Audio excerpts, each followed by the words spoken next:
Hello and welcome to the Source One podcast. Consider us your source for the latest procurement, supply management, and strategic sourcing insights, anytime, anywhere. So we're here once again on the Source One podcast, talking talent with our friend Andrew Jones. How's it going, Andy? It's going, Bennett. How are you? I'm doing all right. Yeah, it's a little hot out. Sweating bullets at my desk here. I can't win them all. So, Andy, the impetus for our conversation here today was an article on Undercover Recruiter on the Tinder effect on recruitment. So you are someone who is skeptical, to say the least, about the rapid digitization of the recruitment process. I guess off the bat, which portions of your job and of the recruitment process in general do you think benefit from bringing them online, from digitizing them? I think using LinkedIn is big because not everybody's going to be on the job boards. Mm-hmm. Not everybody's going to be in your database of candidates. So I like to use LinkedIn, check out the profile, and then I'll send a job description with a blurb and my contact information. But beyond that, you really don't know until you have a conversation with somebody. Mm-hmm. And the more people that you can talk to, the better. Now, I don't mean if you're sourcing or recruiting for procurement, you're going to go talk to an accountant. That's not going to happen. You're not going to have an in-depth conversation with an accountant. But, not everybody's a professional resume writer or a professional LinkedIn writer. So you don't know until you dive deep. And I feel like these applications like a Tinder, for instance, put too much screening up in front that kind of eliminates candidates right off the bat, so you can't have a conversation. Yeah, familiar with the app Switch? I saw that's the one that's most commonly referred to as sort of the Tinder of recruitment. Mm-hmm. You can sort of put like a partially obscured application up and swipe right or swipe left on organizations you might be interested in. Mm-hmm.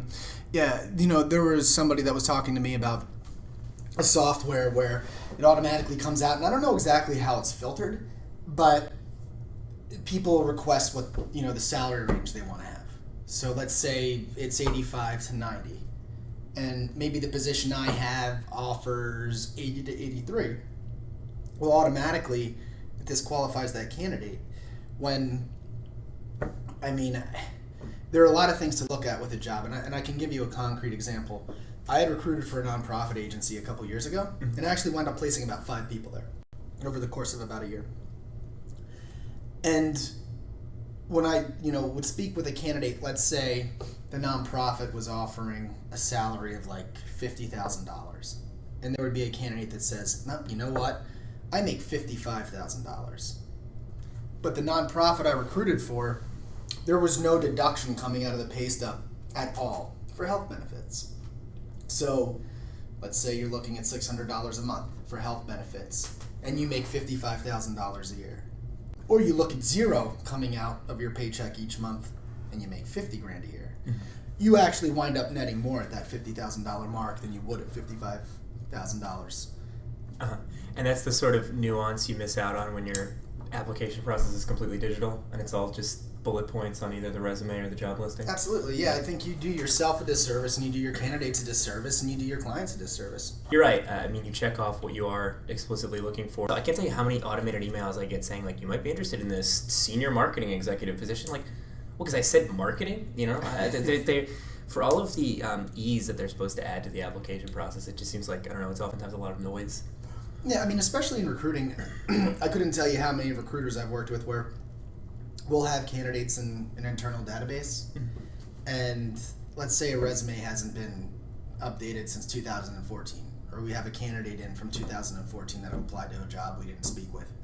Like, a lot of people go in and reinvent the wheel and try to get a batch of 20 to 30 new candidates. It's like, well, you have people in here, and the argument was, well, they worked somewhere, we don't have an updated resume from 2000. The last resume we have was from 2014. Well, pick up the phone and give that person a call and find out what they're doing now. I had about 3 placements this year. The genesis was me being able to go in and do just that.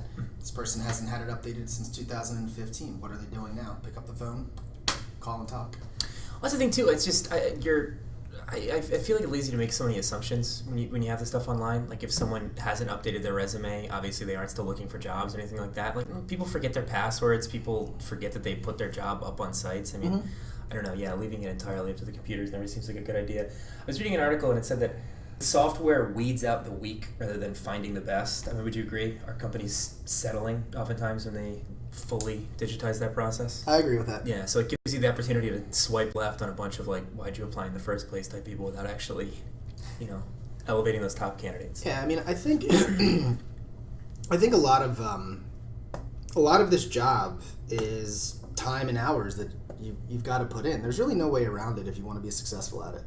And we put all these, these devices or this technology in place where we think that we're going to have a shortcut and make our jobs a little bit easier.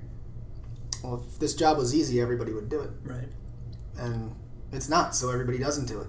So if you are a headhunter or a recruiter, especially a third-party recruiter, it's expected that you're going to put time in, you're going to put hours in, and you're going to weed as much out yourself as possible. Can you speak to some instances where both you and an organization have been impressed by what you've seen on a resume and then disappointed with the candidate when you ultimately got to the interview stage? Because I feel like you're playing with fire when you rely completely on whatever document this person came up with to sell themselves, Yeah, well, in my case, I wouldn't let that person get to an interview stage. I had one resume looked great, and the person couldn't speak to what they did, and that was easily flushed out in like the first 2 minutes. You just ask questions and pull as much out of the resume or get a peek behind the curtain of the work experience as much as possible, which you're not going to be able to get on a swipe left or swipe right.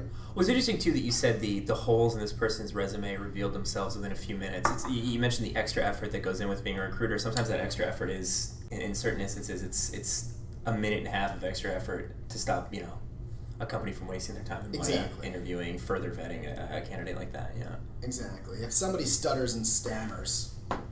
Well, thank you, Andy. No problem. Thank you. You've been listening to the Source One podcast.